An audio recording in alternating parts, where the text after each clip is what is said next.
For almost 50 years, Midway USA has been America's go-to source for just about everything for shooting, hunting, and the outdoors. Go to midwayusa.com to see our latest deals and promotions and take advantage of our super fast same-day shipping. If you need a cooler, a new fishing rod, another rifle, ammo, or a reloading press, you can find it all at midwayusa.com. Thanks for your business. Midway USA has an extensive selection of bullets, providing top-notch performance and accuracy for the cartridge you plan on reloading. If you plan to hunt, shoot competitively, plink at the range, or even load up some self-defense rounds, Midway USA has the popular brands, calibers, diameters, and grain weights of bullets you are searching for. First-time reloaders, bulk bullet buyers, and seasoned specialty shooters begin their search for bullets at Midway USA. For just about everything for reloading, shop midwayusa.com.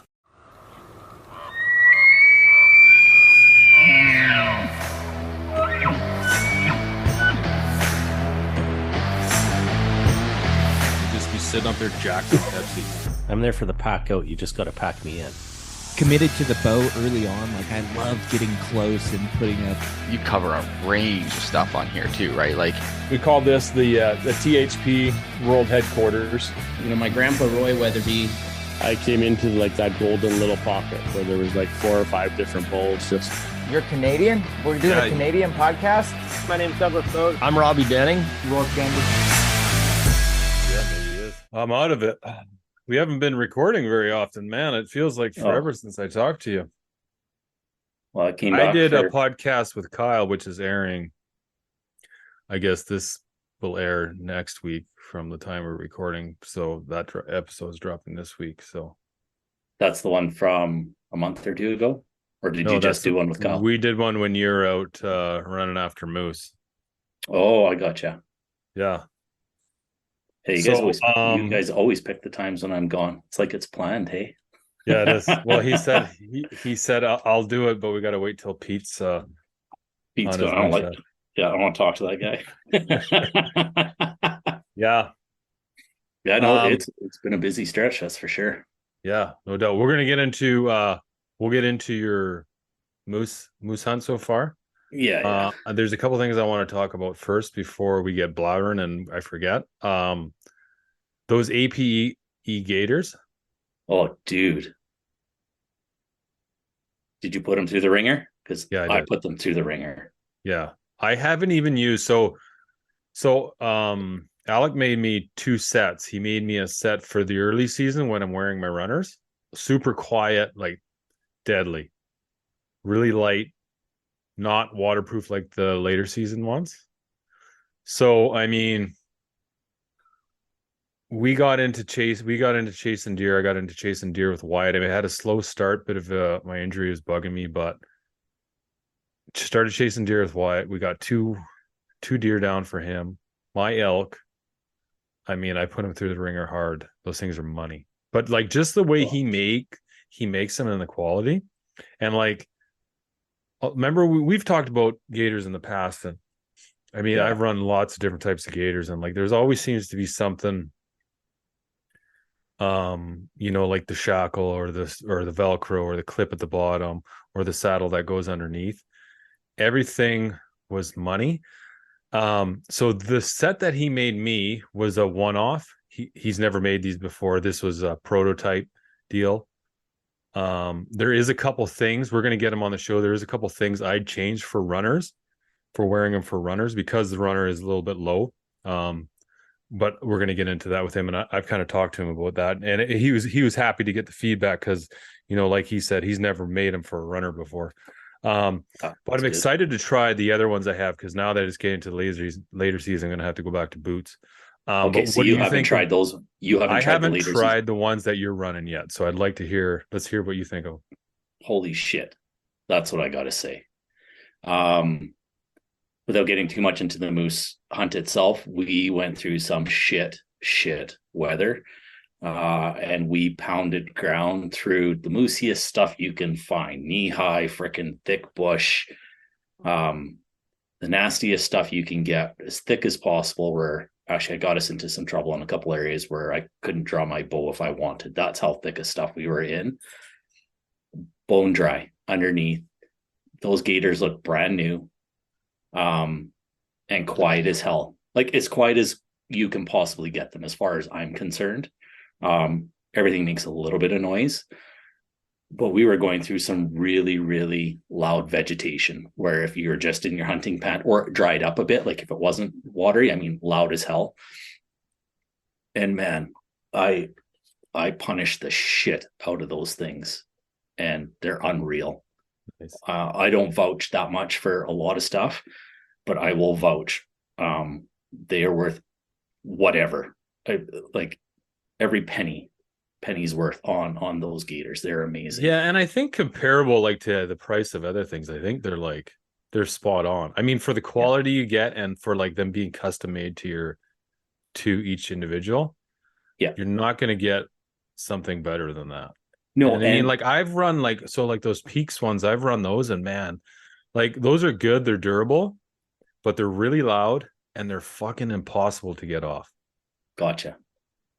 And my hunting partner was running, I've also got another set of gators from Scree, and my hunting partner has those as well. So it was actually interesting to, as we're working together within, 10 feet or whatever, walking through the exact same stuff. And his did the job. His legs are dry, all that kind of stuff. Mine just fit so much better to the boot. The little things like the clip being reversed, so it goes underneath the lace and all that kind of stuff. I'd broken mine off the Scree ones because they go over top. That's nothing against Scree, because I know there's lots that go over top, so I'd probably do the same thing to those. But they were 10 times quieter, and side by side, like it was the perfect comparison, just because we were both walking through the exact same area, the exact same stuff, the exact same trails, and it was just like, dude, these are so quiet in comparison. And just like we were talking, like the straps, everything, the quality's just better. Yeah, it's just deadly. It's black and white. There's no sugarcoating it. Yeah, it's just top-notch parts. Yeah, so I'm excited to try mine out. We won't get it too far because we're going to get him on the show here. But unfortunately, I don't think he has a webpage yet, but you can check him out on Instagram and Facebook. I'll throw some show notes up for him. I think I do it all the time anyway now, that just because, on the show, you and I, we both like to, I mean, we're not sponsored by anybody. I mean, we're supported by some good companies out there, but we only support the things back that we believe in. So a shout out to him. Anyway, I've been using that Onyx maps a lot more, loving it. I'm liking I'm liking the map features a little better now that I'm getting into the nitty-gritty it myself. Takes a bit to get used to. There's a few things I don't like. What kind of things? I've got one thing in particular I don't like. Yeah, well, like on Google Earth, I find I keep switching back to Google Earth just because you can't toggle the map like you can on Google Earth. That's the only thing. Like you can't spin it, you mean? You can't spin it. Okay, that's my one beef with it.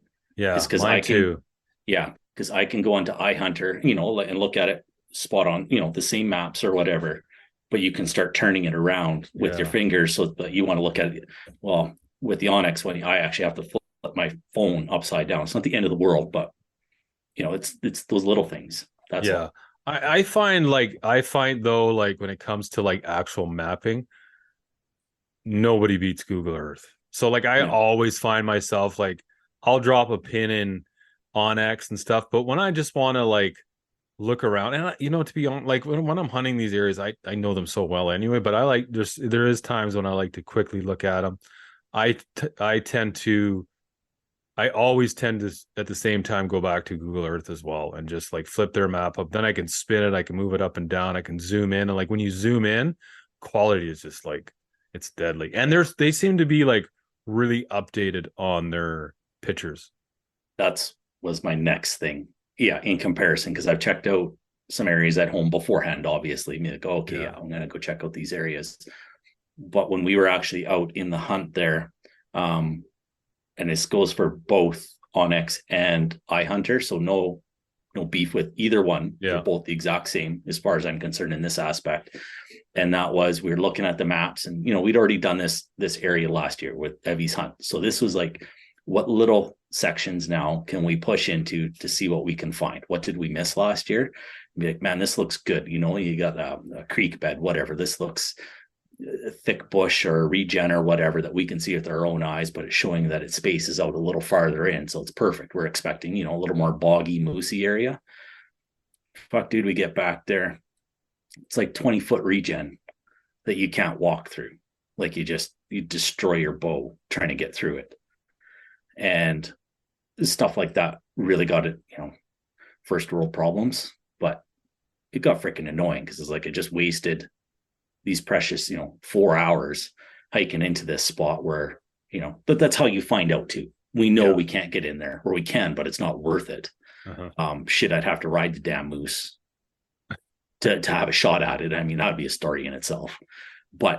And I found that with both, I'd go in and be like, fuck, look at this, and I'd flip to the other app and I'd be like, God, it's showing the goddamn same pictures. But it's like, this isn't like it's 4 years old or anything. I mean, these things are 20 feet freaking high. Like these are some old maps, and it is what it is. I mean, but fuck nowhere. Yeah. So I don't know what else to expect. Maybe in some of the more populated areas, maybe they're a little more up to date, but that's not helping me out in my moose hunt.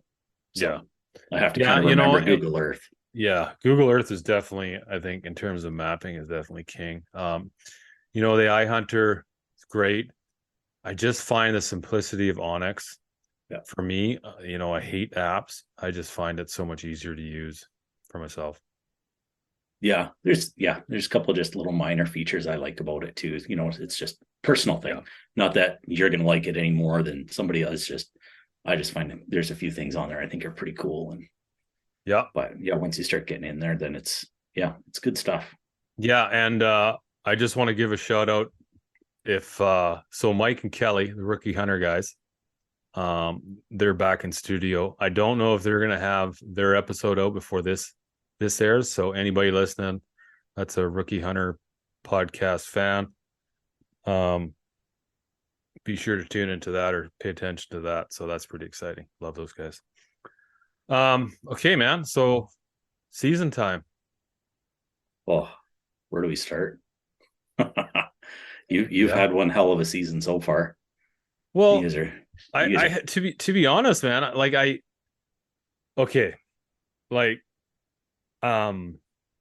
nothing against the elk I killed, right? It's a 6x6, beautiful. When I shot it, I was disappointed. And this is hard to explain, and I know we've talked about this before, but a lot of guys will have messaged me and they're like, "Hey man, congratulations on the bull." And I'm like, yeah, it's not, it's not breaking any records. It's not, just a small little 6x6. And they're all like, "Well, man, I sure as fuck wouldn't, I'm not going to, I'd be more than happy to get that." But to be honest, I was just like, for a few reasons, I was kind of disappointed. Number one, because once you pull the trigger, I mean, the season's over. Yeah. And, we got out with Wyatt. We got him, we went out hunting one weekend for him. We got a mule deer. We went out the following weekend. We got him whitetail. It was a slow start for me. I was hoping to get after some velvet muleys. That didn't work out. And then so after he had gone out, I decided, I took him out and we kind of got into some bull action. I took him on his first elk hunt. And I tell you, so him and I get up early in the morning, we hike into this spot, and I was playing with these bulls and I posted on Instagram and stuff, and you and I were talking back and forth about it. But when I got that bull bugling back, the look on his face was priceless. And I obviously, when I first heard a bugle for the first time, actually in the moment, I'm sure my face was the same. I obviously you're not looking at your own face, but I mean, it was priceless. And that whole day, we had multiple interactions with bulls. I had them going back and forth. It was a little too early, but still, I was able to call in some bulls, some smaller bulls. Obviously, the satellite bulls, they were ripping around, so I was able to get them in. We had one bull come in really close, so man, he was just he was just instantly he was hooked. And like, it's funny because like a kid's who's he's been hunting for, I mean, he's been hunting for a long time, but like he's been able to actually cut his own tags. This is the second year. And you know, for a kid to shoot a mule deer, shoot a whitetail, you know, and this year he was plunking grouse with his bow. And out of all the things, you know what he said was the most favorite was that day that we had those encounter with the elk. He was like, that was by far my favorite day hunting. He's like, even though we didn't get anything, it was by far my favorite day. That's going to be a moment, I'll guarantee you, just after we had talked on the side too. And that's going to be a date that you guys both remember, especially him. Yeah. That you 15, 20 years from now, be like, what got you into elk hunting? He's going to come up with that day. Yeah. Didn't matter about the shooting. It was just the holy shit. Yeah. His eyes were like, oh, Dad, anyone, did you hear that? Yeah, man, I heard that. Any one of us who have gotten addicted to elk hunting, I'll almost guarantee you it always comes down to that first interaction. It has nothing to do with shooting it. It has to do with, oh my God, that was the most insane thing ever. Yeah. You're instantly, you get into that, you're instantly hooked. Instantly hooked. So I'm going to tell the story of that. So I was able, so Wyatt and I went out, and I knew it was a little bit earlier for like the peak rut to start when the herd bulls at the time Wyatt and I are out, they had already started to round up their cows, but it wasn't to the point where they were going to start getting pressured and have to defend off the other bulls as much yet. And I went out a few days later. I went out on a Tuesday, went out, got some bulls, got an interaction with a couple, seen 4 bulls, I think, that day. And it still wasn't there, but it was close. And like you and I were talking on the phone back and forth when this was all going down. And I think it was like, we talked right before you took off, I think. Yeah. Was that for elk that I took off, or was that for the moose? You took off for elk. Yeah. Anyway. Yeah. So it was still a little early. So I went out early Thursday. I was going to go out, sneak in an early hunt.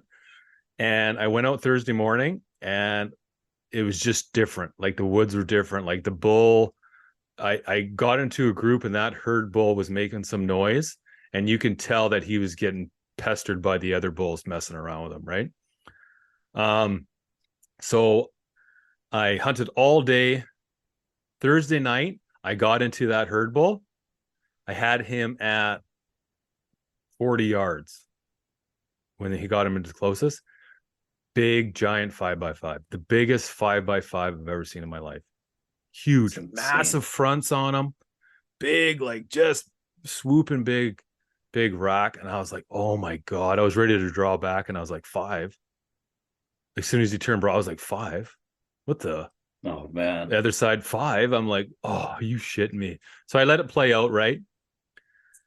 But he walked off, and then he was bugling as he was going around. I could hear some other bulls messing around, and there was one bull that was making noise in particular that seemed to be challenging that guy a lot. Like, just like he was constant. So I went to his direction, and I started calling him, started making it sound like I was a little bit smaller bull, but I would copy him. Whenever he called, I call back, but just a little weaker than him. Yeah. Right. Got him pissed off. He came in to me, and I could see that he was a 6-point. I didn't know he was a 6x6, but I could see he was a 6-point. But unfortunately, it was just getting dark.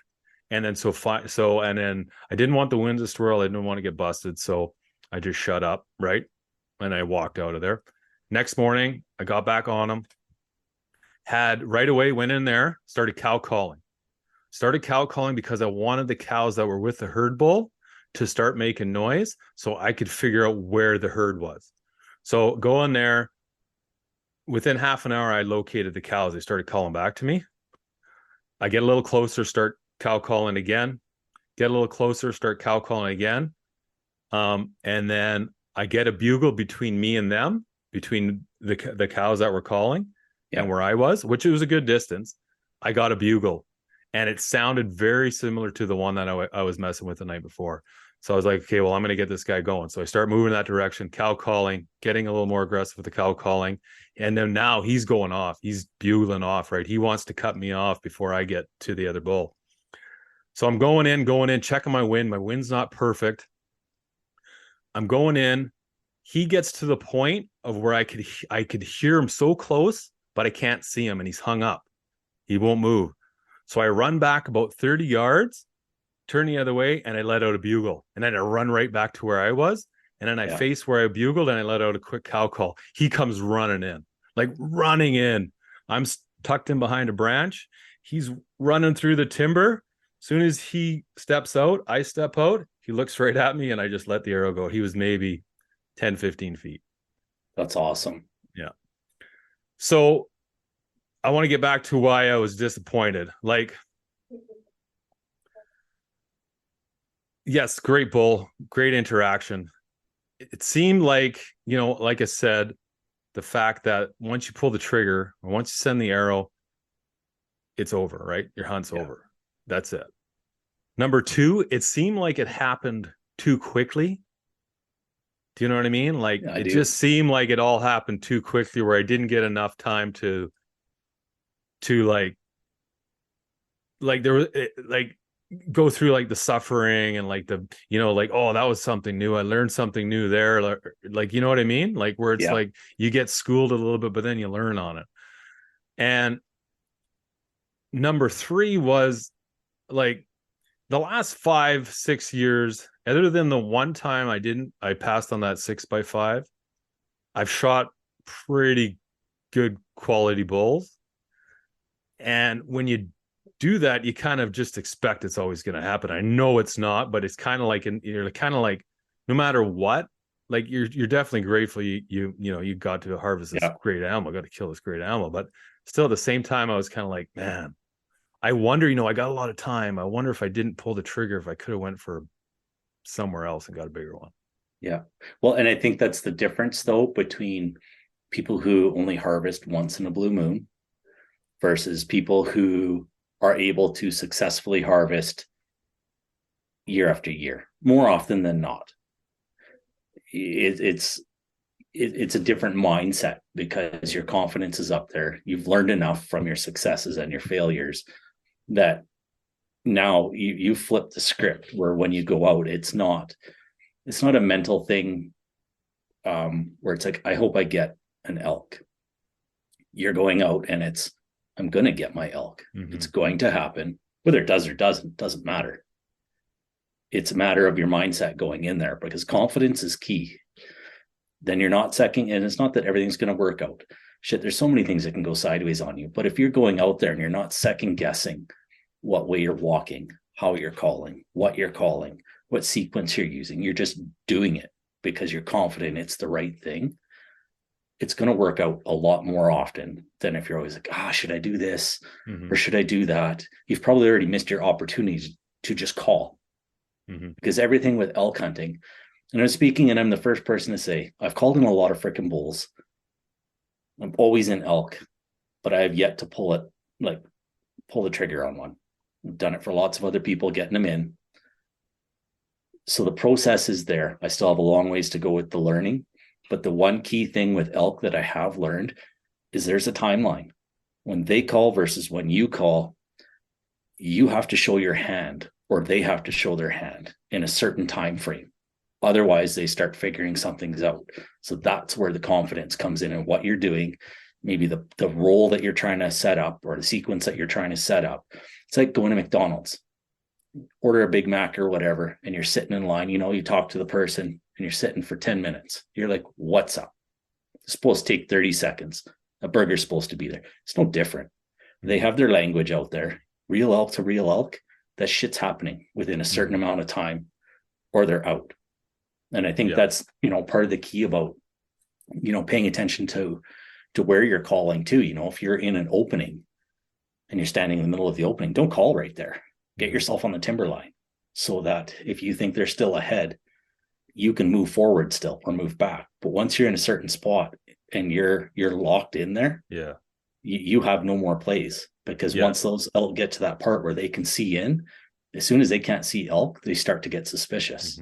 And everybody can relate to that. If you actually think back to some of your failures, you can be like, son of a bitch, if I would have maybe worked around there, maybe things would have turned out different. Or I think that's a big key that a lot of people forget when they, you get emotional out there and you get tired, fatigued, you make little mistakes. But I think that's a big one that a lot of people do. Yeah, I agree. And it's interesting, like when you said timeline, that's huge. And I know in the past, and I messed up so many times by like just not that I wasn't doing the right call. I just wasn't doing it as quick as I should be, or when I should be doing it. And like my cadence was off and the sequencing was off. But one thing you said about like confidence, it made me think that I think is one of the biggest things, is like, because like I remember when I first started elk hunting and I got into it, like I've said it on the show, like my very first trip in the elk woods hunting with my cousin, I got an elk, and I know it was like 4 years. I went through a lot of suffering to get it, and then like I said, I just slowly been getting better and better and better, and over the last while I've been able to put up some, produce some pretty good bulls. But going through that process, like I remember a lot of times, like I had zero confidence in what I was doing. I remember going in and being like, oh, I don't know what to do. I'm like, man, should I back out of here? Should I come back tomorrow and try this again? And like I don't have good wind, and like, now I got him here, what call do I use? And like, you know what I mean? And like, just like, it's definitely been an evolution to get to that point where I can finally get a 6x6 and be like, man, maybe I should have held it for something a little bigger. Yeah. And it's funny because my hunting partner and I, in the last couple of days, we kind of got some permission to hunt some elk area. We're still hunting moose right now, so that's not a thing right now. There's a big herd, and it's on this isolated piece of crown right now that's surrounded by private. And I said, I don't even care if we go hunt. These things are going off still. Like the people that we know, they're like, we can't get any fucking sleep. These things are just bugling and screaming. I was like, I'd like to go over just with a campfire, sit in the backyard and listen to them. Start understanding what they're doing. I said, even better if it's during the daylight and we can see them. Watch them. Watch how they're acting and reacting, which I think is a even more important thing. You hear a certain call, listen for it. Listen if it's the same thing over and over. Listen for that emotion, and then watch the reaction of the other bulls. If they're just answering for the sake of answering, that's one thing. But if they're like reacting, moving in, moving out, trying to cut, you're going to learn so much from that. That's going to be years of hunting trips right there, just by literally sitting in the backyard potentially and watching them. Elk or elk. Yeah. They're going to do the same thing here as they are there to a certain extent. Yeah. Like just the calling aspect. And I just looked at him and I was like, we got to get over there one of these nights just to, let's bring a 6-pack of beer over there. I bet you if you did that, like if you just said, you know what, I'm not gonna worry about cutting an elk tag this year, but I am gonna study elk. Like you think of like Valerius Geist. Guy never hunted mule deer, but knew more about mule deer than anybody, right? Just because he just spent time with them. He spent years, and like he would get into the backcountry and just like live with mule deer, but he knew about them. Like he knew everything about them. And like, if you could just say, you know what, I'm not going to hunt elk this year, but I'm going to spend a lot of my time with elk, learning their calling, learning what they're doing during the day. Obviously, you're not going to be able to watch them at night, but you can listen to them. Yeah, man, I bet you would learn a shit ton, and you'd be probably pretty deadly after that. I think so. And even paying attention to how they react to the different times of the year, kind of like what you were saying, like even when it's not necessarily pressure from humans, but it's early season. If you get a chance to get into a herd and listen, and it's early versus a couple of weeks later when they are getting pressured, and listen to the vocalizations, how they change from beginning, middle to end. And then also add in, once you start listening and figuring it out to a point, the changes and the reactions of potentially maybe a harder, a heavily hunted a group of elk, and how they react. Like all of a sudden the hunters are coming in, beginning maybe just a couple, whatever. Then the middle, everybody's out and about. And then near the end, people are still all out and about, and see if there's a difference in the way they react when they react. Are they less vocal as people are around a little more? Or, they're not stupid animals. They figure shit out. So, 100%. And that is one thing I think, like, I truly believe in. Like, I've hunted elk in areas where I've gone in there September 1st, and the bull, he's active. He's talking. He's answering your calls back. Soon as some other hunters get in there and they start getting pressure and there's more calls, more bad calls, he just will shut up. Like, you couldn't get him bugling or getting him to make a noise or anything if your life depended on it. And like, he gets any pressure, he just pushes back deep into the thick shit. And that's when I think, when stuff like that, I mean, we could talk to guys like Travis O'Shea and, all those guys that are amazing elk callers, Jermaine Hodge, the whole 9 yards, and being like, when guys are calling all around you, it's one thing you can't control is the other hunters and the bad calls, or calling at the wrong time. Are you going to start using different calls, a little lower, like what Dylan Cadman was talking about too, like using a little more moans and groans and lower key stuff, not the high pitch stuff, just the stuff that they pay attention to, but not many hunters use it. Yeah. Just those little tiny cadences that they're paying attention to. Well, I haven't heard anybody else. Only elk do that. Hunters don't do that. They like the 3-note big bugle and the whole 9 yards. And, it made a big difference this year in how close we were able to get to the elk this year in the limited time that we had. And I hadn't done that before as much. And I think there's a huge opportunity, depending on the type of herd that you're being hunted, high pressure versus low pressure. Yeah. Low pressure is probably completely different, but I've never really hunted much of those. Yeah, that's a good point though, because like I've hunted elk in the Kootenays, in the East Kootenays, way back, looking for goats, right? I had an LEH draw. I've gone way in the back, and like when we came across some elk, and like those elk just seemed to be, you could throw a call out, he call right back. Like, didn't matter, you know what I mean? Just didn't care, or like probably never heard. The only calls they really ever heard was those calls by a bull. Yeah. Another bull. So that's a good point. So interesting there, heavily hunted areas versus places where not as many people go back to. And but for all those out there who've had success this year, congratulations. And to all those still searching, I mean, just keep putting time. It's funny, one thing this year I noticed is, man, I had a shit ton of DMs, people asking me how they can kill an elk. How can you get it done? And it's like, there was some successes in there, guys sending me personal DMs of like, hey, this is my hunt, this is what I got, and like, awesome, super cool. Some guys had a lot of close encounters and like they spooked a bull or it didn't work out.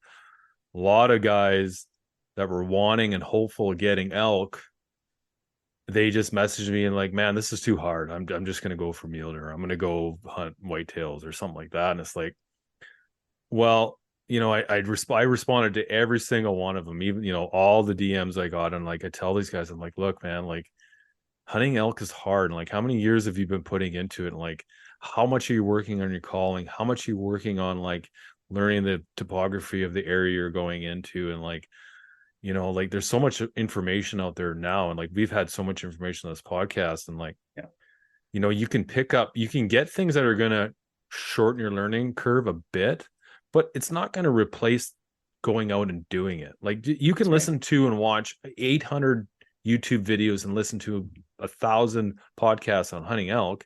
If you've never been in the bush with an elk, I'm sorry to say, it's just not, most likely it's not going to work out. Like, you got to put time in. Like, those odds are still, every, 10% of the guys going out are going to be successful hunting elk. Yeah. So, you just can't quit. You got to keep grinding. I mean, like, eventually, like I said myself, man, I went through a lot of time sucking and suffering, and just like days and days and days and days and days of like being frustrated and wanting to quit, but not quitting and just keep going. But the thing is, we didn't have a podcast then. We didn't talk about it, right? It was a long time ago. Now it's a little different, obviously, but I mean, it still takes a lot. You got to put time in, you got to know your area. And the biggest thing is you just can't quit. And I don't think that you just can't underestimate the mental fatigue that goes into this. Mm-hmm. You just don't get it unless you've been there. All those guys that said that they're ready to quit, that'd be one of my questions, being like, dude, how fatigued are you mentally? Like, how much did that kick the shit out of you? Mm-hmm. Okay, well, you got to go in thinking it's going to be like that next year. And you got to be able to handle it and prep yourself for that much more. You know the shit kicking you're going to take. You might take the exact same thing, but maybe you won't. Maybe next year you might not kill it. Maybe next year you're going to get in on those elk.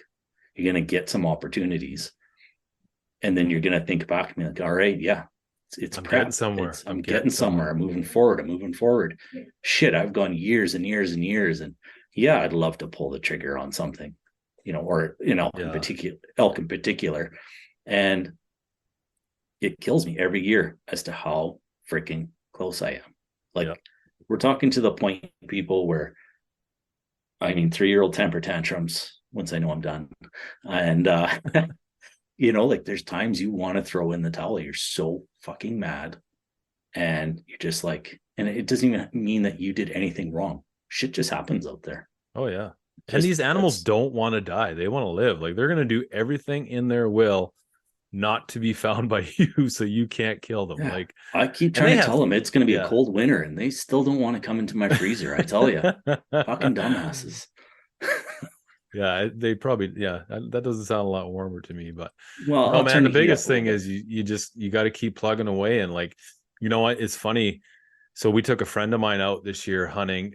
We've taken him out quite a few years in a row. And, he's just hasn't had any success at all. None. Like, I'm talking, man, I don't even think he shot like a grouse or a rabbit in like all the years coming up. And I want to say he's been coming up. He manages to get out like 2 or 3 weekends a year. Right. Yeah. And he never had any success. I think this was his 5th year that he came out with us. And this year, it just clicked. He got a deer, awesome. He got some grouse.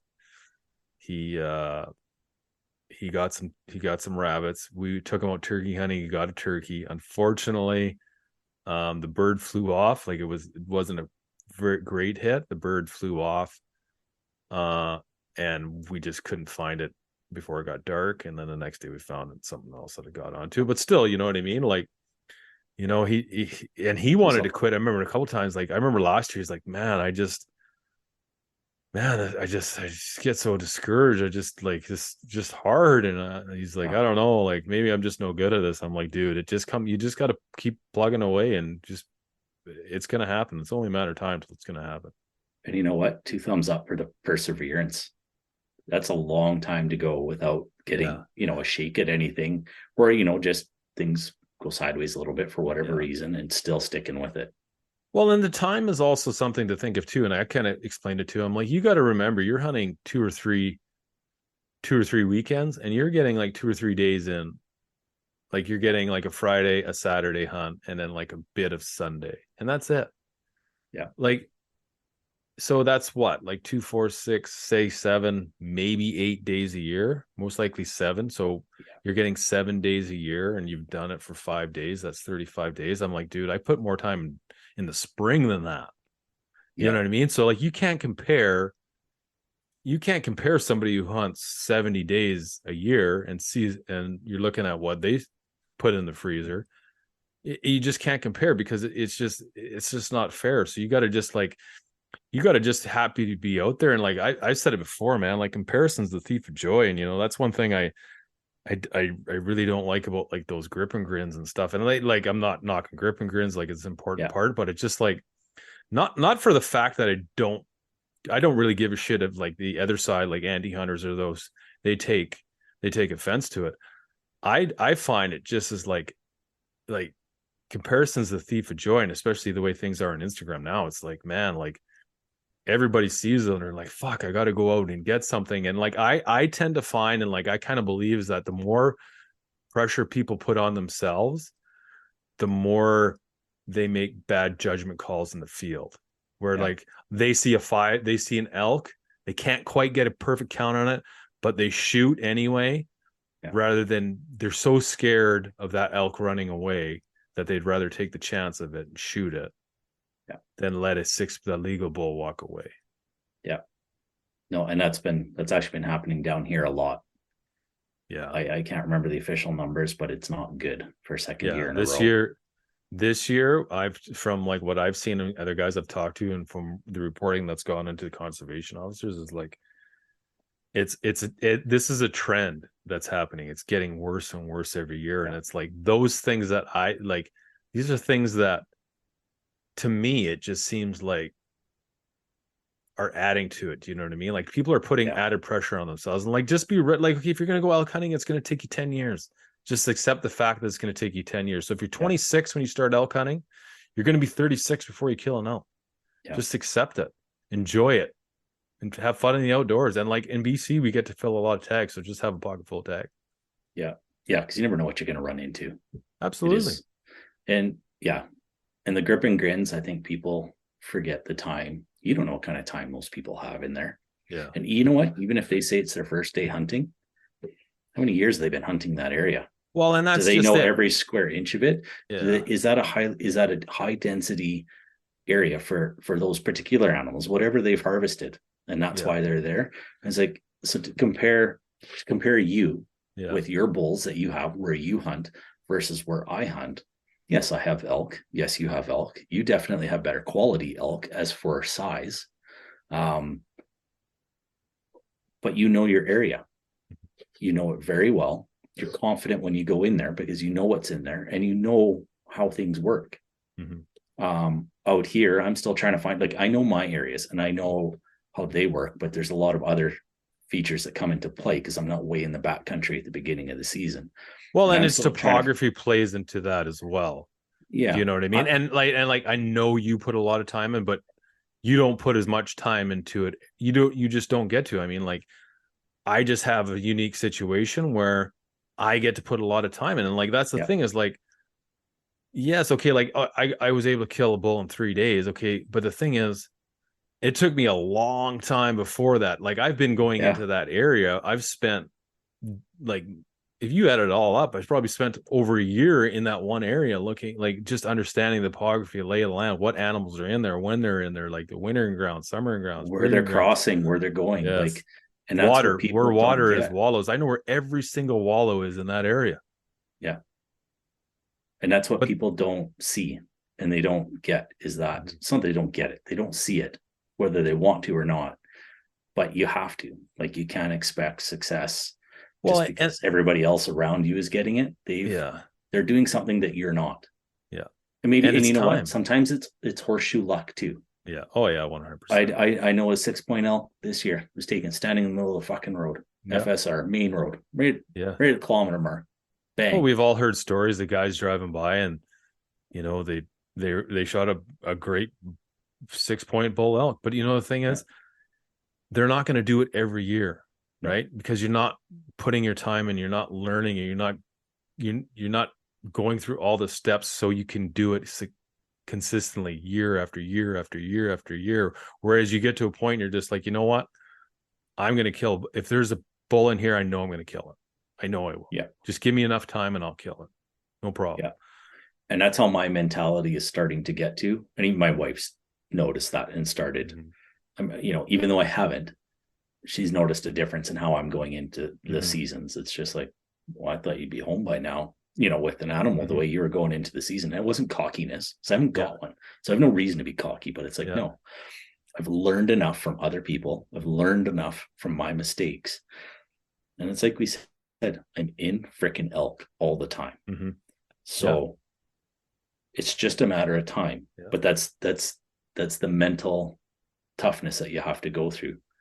You know, every day 100%. I was telling you, you know, 20 yards, 30 yards. If it was rifle season, dead. You know, if it was a legal bull, dead. And I did it almost, you know, every day, every other day. I was having opportunities in our 9 days of, well, I only had about 4 or 5 days in the archery season for elk. But I think every day I was texting you, being like, fuck, close. I had two within, 30, 40 yards. One was at 20 yards right behind me, but it was in the freaking scrub brush. Like, I see it plain as day, but I can't send an arrow through there. Yeah. And it's just, and I think that's the part that people have to have patience with too, is if you've gone on a big long string without getting animals, whatever kind, it doesn't matter, still realizing about your and holding true to your ethical shots. Mm-hmm. Yeah, 100%.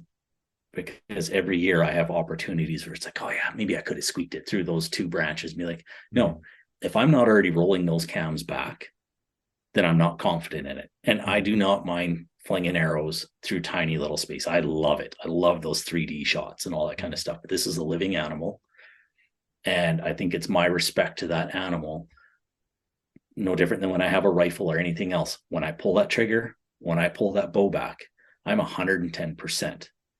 That animal is going to die, and fast. It's not going to be a maybe shot. I am confident. Shit happens, but I've done my best up to that point to be like, it's dying quick, and I find a lot of people are just like, well, I would have sent it through that. I mean, like, yeah, well, then we're not going to hunt together, because that shit ain't happening under my watch. No, for sure. And like, that speaks to your mental toughness, and like, like, it's just a matter of time. Like, it's just a matter of time till that bull makes a mistake and you're there.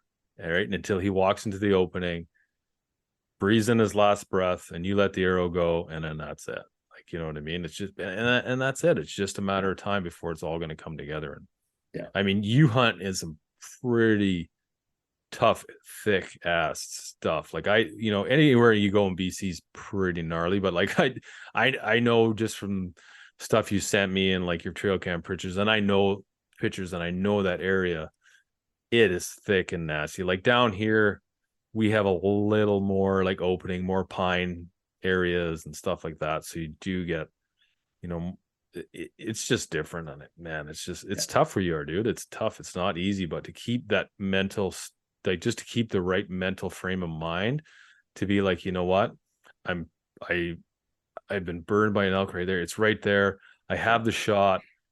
There's 3 branches in the way. And then, nope, it's not going to happen today. And just watch that bull walk away. I mean, that's hard to do. Yeah. Oh, absolutely. And it's funny because I was talking to a guy this last week when I was out hunting. I met him last year too. He's from the coast, comes out. His dad used to be out in that area all the time hunting. Back when it used to be the Serengeti. There's animals everywhere. And we got chit-chatting. He's just kind of road hunting. He does walk a couple areas here and there. He's trying to learn the area over the last couple of years. And he's elk hunting for the most part. And he looks when we were chatting, and he's like, yeah, man, some of the areas where I think there might be elk, it's as thick as that stuff right there. And he points to the corner, and yeah. And I started laughing. Like, that's where they are. And he's like, oh yeah. And he's like, and then we got talking because he knows I'm moose hunting and everything. Like, yeah, that's actually where I'm heading to right when we're done talking. That's where the moose are too. He's what? Yeah, you can. It's like, learn your areas, keep walking what you're walking. But if you want your elk, don't expect to do it on the road. You're gonna, drive up, use your quad for your benefit. Get up to some of those harder to reach areas that you can't get to with a pickup truck, and start from that landing or that end of the road or whatever, and start hiking.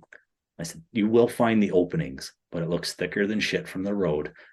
And in a lot of places, it will start to open up a bit. Not necessarily a lot, but you gotta have the mentality too.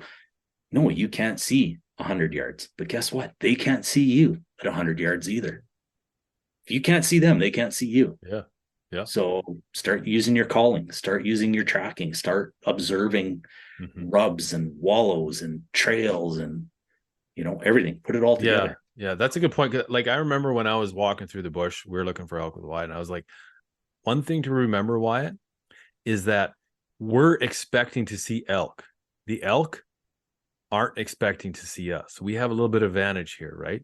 We know we're hunting them. They're doing their natural thing. They're not like, they're used to predators. Yes, they're used to wolves. It's a little bit different with humans and weapons and stuff. Like, we know what they're going to do.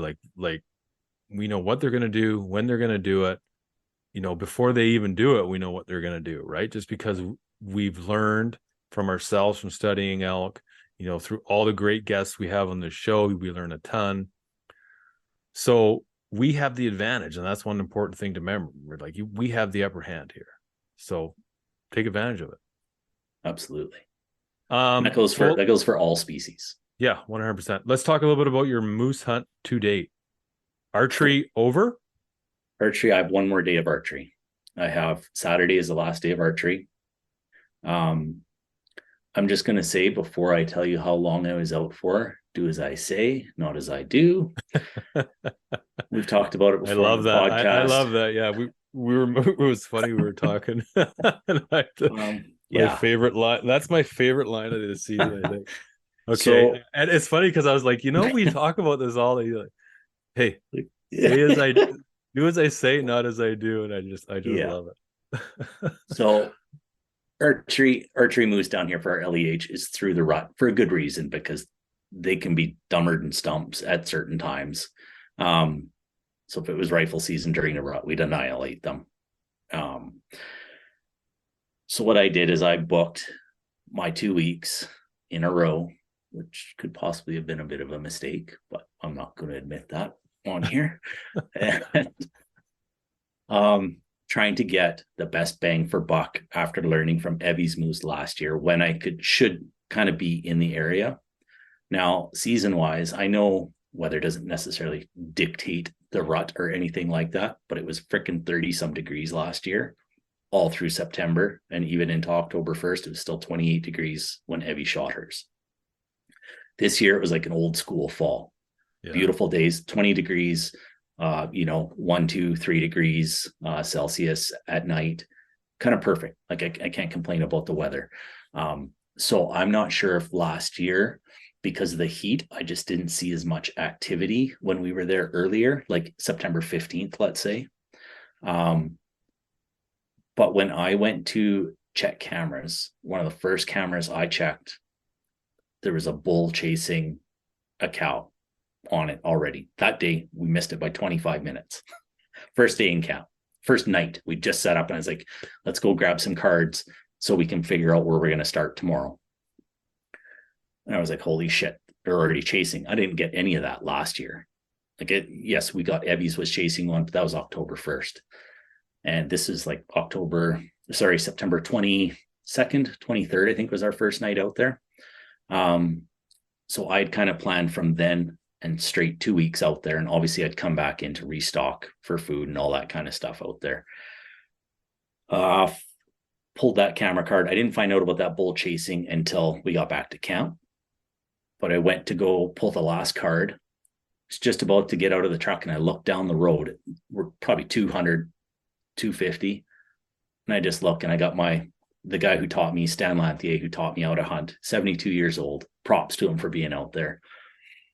And I was like, motherfucker. He's like, what? And I already had my bow. And I was out the door. I had 15 minutes of light left.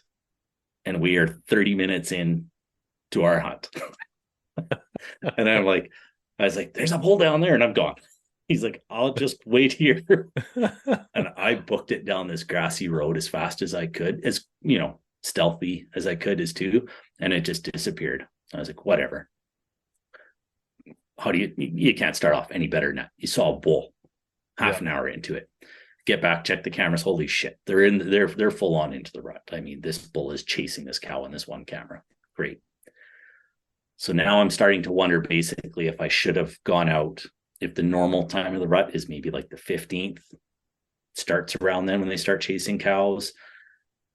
And then, by October, beginning of October, that's when it really starts to taper down. Because once rifle season starts on October 15th, they're out of the rut. Like they're done. Mm-hmm. Maybe the rare cow, maybe late that got missed or something like that, but they're done. So anyway, there's 3 of us out there kind of working it and everything. We got action every day. Day 2, I think it was day 2, heard some grunting and stuff.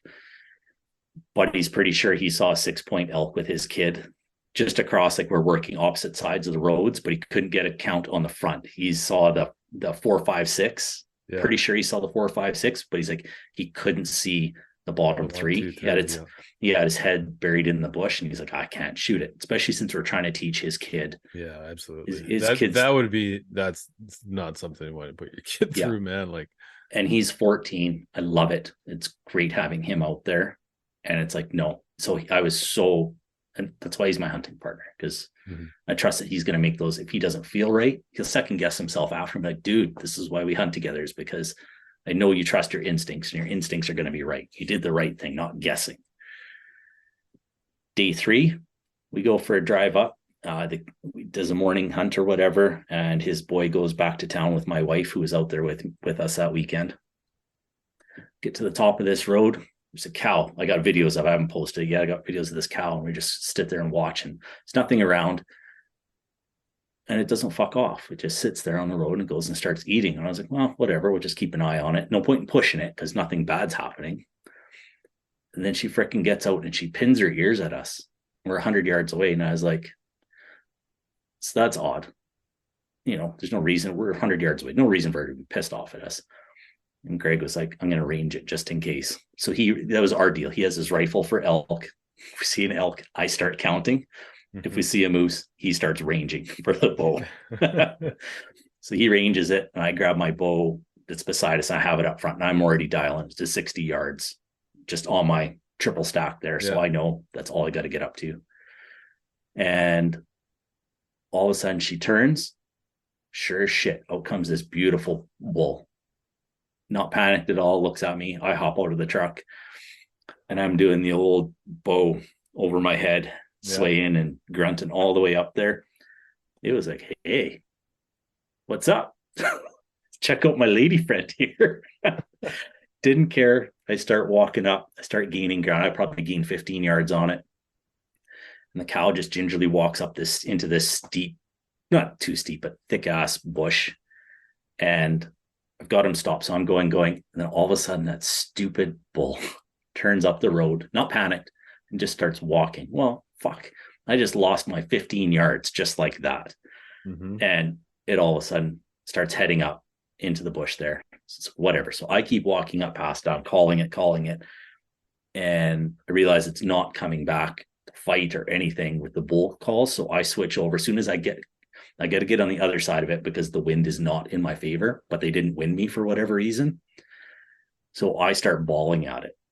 And I stopped that bull in his tracks, and I was like, oh yeah. And I've picked out a shooting lane, 60 yards. He has to come 20 feet down on an angle. There's no other shot. It's the only thing. And we are back and forth. He's grunting at me, and I'm being as slutty as I can.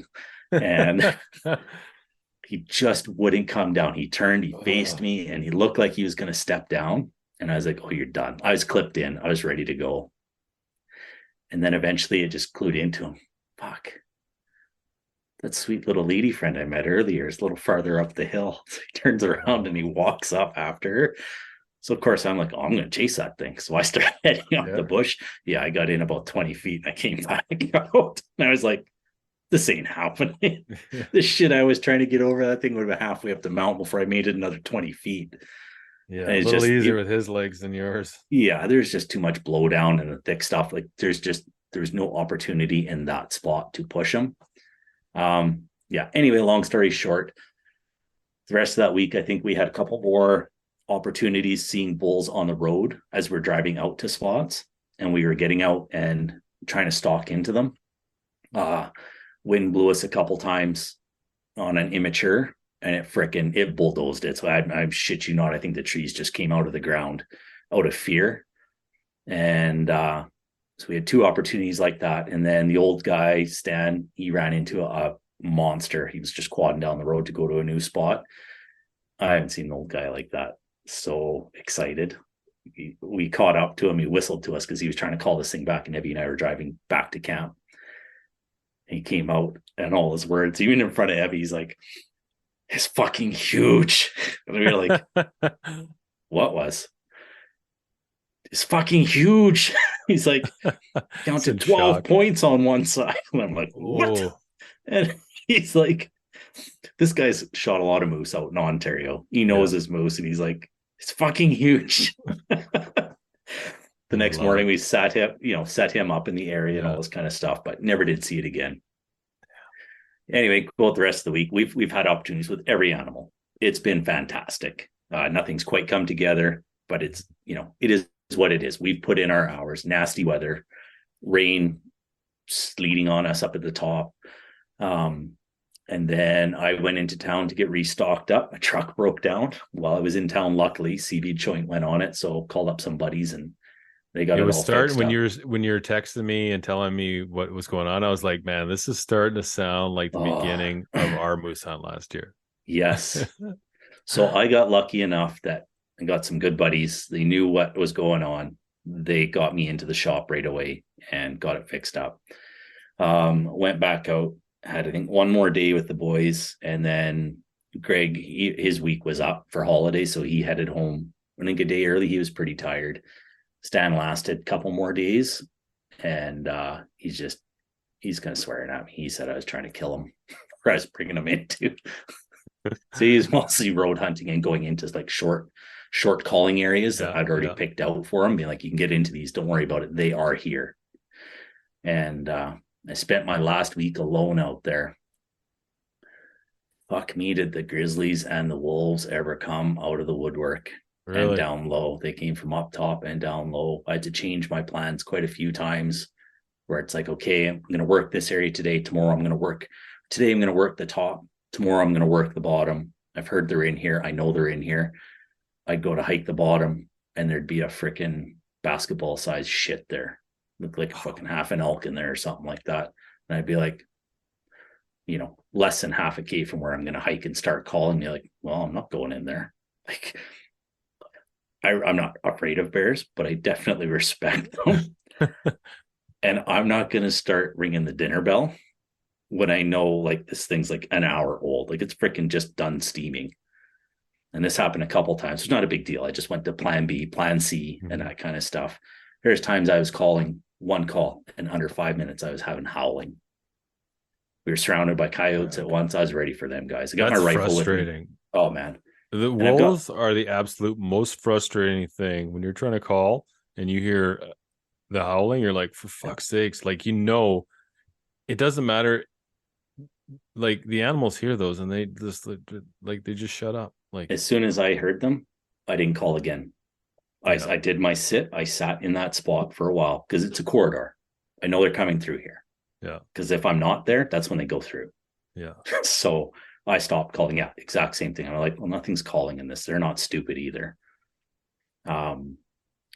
Anyway, so I go through a few days of nothing. There's a few things on cameras, because of course, if I'm over here calling, they're over there. And I really started on, I think it was the third day before I was done. I was driving along right by where Evie got hers, 50 yards away. I was manifesting this. And I was like, wouldn't it be funny if I got a bigger bull right where Evie got hers? And I looked to my side and I'm like, just like that one right there on the side of the fucking road, 30 yards in. And I was like, yeah, he'll do. It wasn't bigger, but didn't matter at that time. Yeah. So I drive my truck just to get it off the road on the grassy road, park it, and come back. And he's still standing there, and I'm bawling at him, and I can't get a reaction out, like nothing. And I'm like, "Wow, this is a little odd," because he's not scared; he's just staring out. Yeah, you will not grunt at me with all the bawling, and I was like, "What the hell's going on? Like, this is weird. Never had that before. Usually, when I'm in that close, I can get them talking." And roll from there. He didn't do anything. It's like, well, whatever. And all of a sudden I see an ass end disappear. And this is thick looking through here. And I need this. He's 30 yards tops in this one spot. And I need him 20 feet over for a shooting path. It opens up. But no, he's in the wrong spot. And I see this ass end walk away. And it's like, son of a bitch, he left. And I take 2 steps over and like, son of a bitch, he's there. So there's 2 of them in there. I just couldn't see the other one because it's that thick. And I still think that it's a bull. Leading on to later on in my story, I'll explain why. Anyway, so I see him leave and this other one's there. Finally, I see the second one leave. Not panic, just like, kind of bored with this chump. Yeah. He heads in and I'm like, that son of a bitch is heading toward my trail camera because I know this area. This goes back to knowing your areas. I freaking high step it down the road over and cut it on my trail I go into. I was like, I need to make it to this certain point before he does. because it's too closed in for me to get a shot, unless it's like a 5-yard shot. Mm-hmm. After that, I got like 20, 30-yard shots in this small little circle. I get to where I can just start seeing things, and I'm grunting as I'm going in very lightly. And son of a bitch just walks right out broadside, right where I needed to be standing. I was like, he beat me by 20 steps, looks at me, and he starts not running, but he starts Prodding. trucking to a point. He's not scared, but he's like, fuck this guy's pissing me off. I'm like, whatever. So I'm like, well, I head down to this other area that I know. I'm like, he's heading down to this one. So I go sit in there. I light one of those little scent sticks, and I do no calling, because I've already spooked this guy. It's like, he's going to come through this area. If he keeps coming, he never did. Sit there hour and a half, don't hear any snapping. So there's no reason for me to push. So if I go into that area, it's a blowdown area. It's not nice. I had to wait for him to come through it. It's like, well, this is done for now, but I haven't spooked him. So I'm going to go get those trail cam cameras or pictures, see what's been moving through here in the last couple of days. I get 20 feet, walk the exact same path back to where I saw him. I get 20 feet from my camera, and I look over to where Evie and I had been sitting for days upon days the year before. That son of a bitch is standing there looking at me, and I'm like, for real? We're going to have this game again? Like, I'm all for it. Like, you have no idea how for it I am. The first session was 45 minutes. This second session, we walk very slowly, toe-to-toe parallel, maybe 70 yards.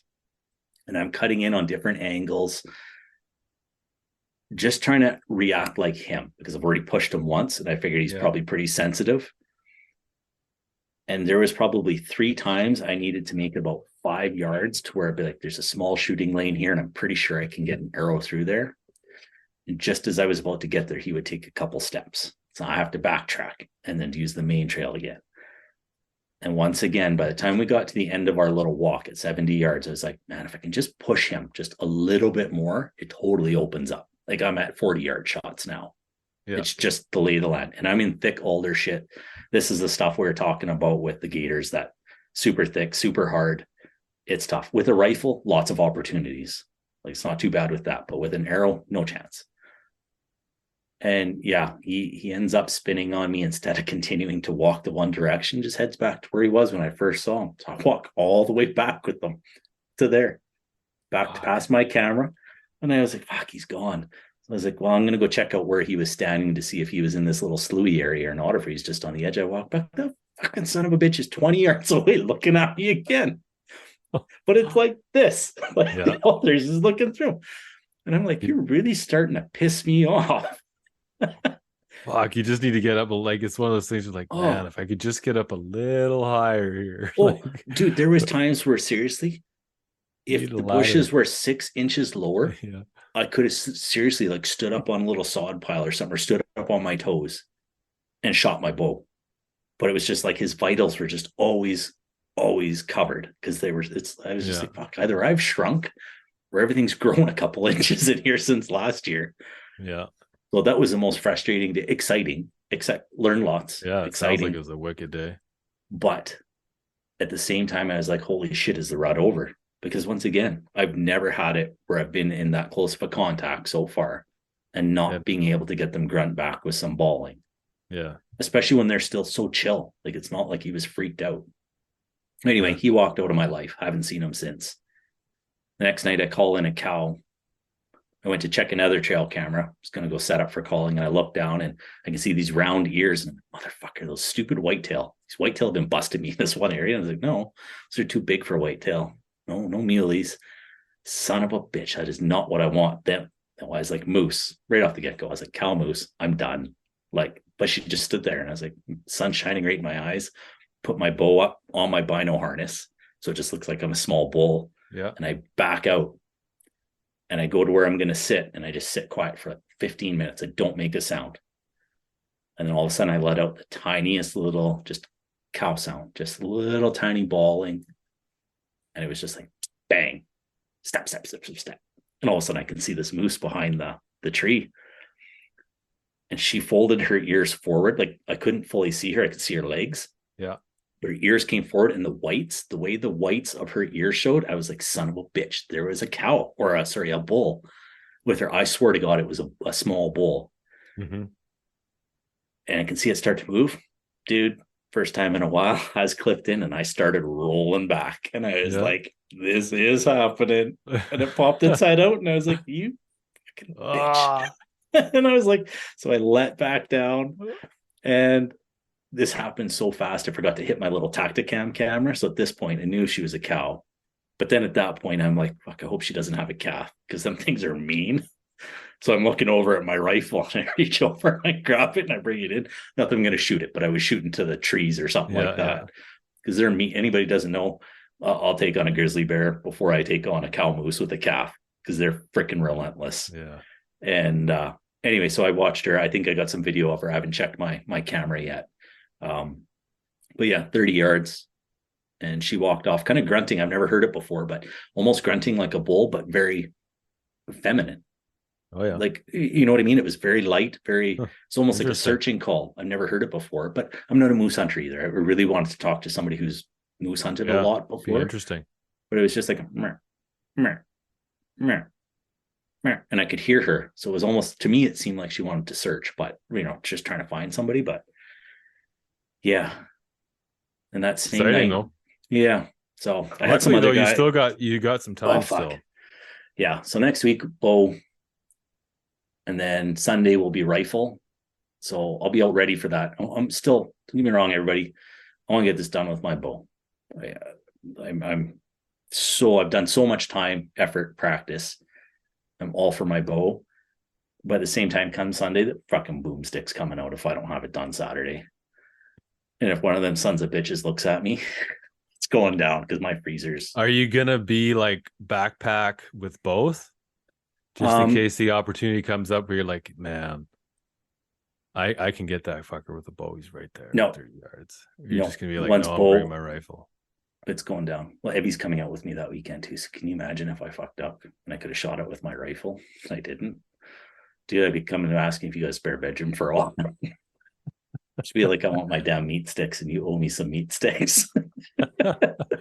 No, I'm at that point where I'm still 100% trying with my bow, but come Sunday, everybody else is going to be out there too. I know there's a big group coming out there. And one of their group members used to guide out there and they've got the moose draw as well. So I'm not going to squander an opportunity. If I get an opportunity, it's going down and I'll just chalk it up to a learning experience and we'll go from there. But I got a few weekends before.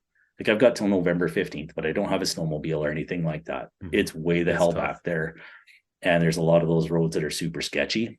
So if I did end up, worst case scenario, I ended up back there late season, probably all main road. And I would probably just be hiking in a bit with the rifle and checking out the cut blocks and stuff that are down low. I'm not going to put myself in a position where I'm going to be in some serious trouble or, truck goes off the edge.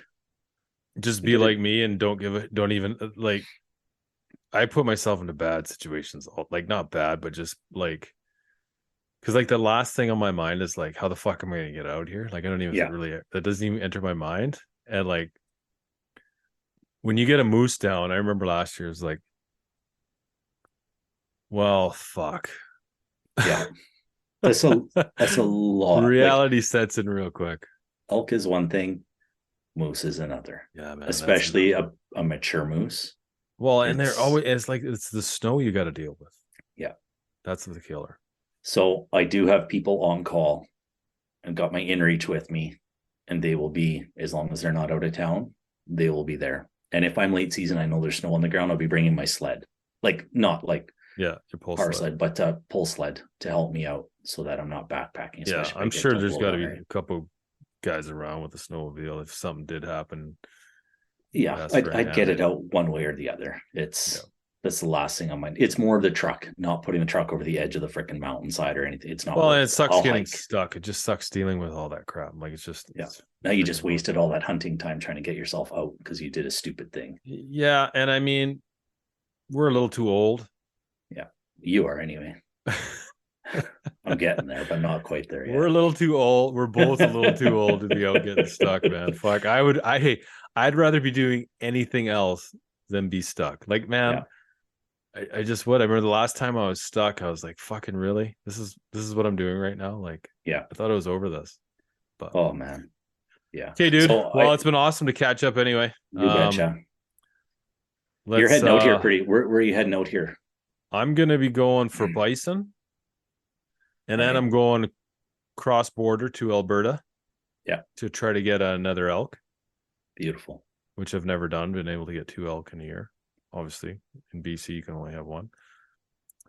And then I'm going to Region 3 for mule deer.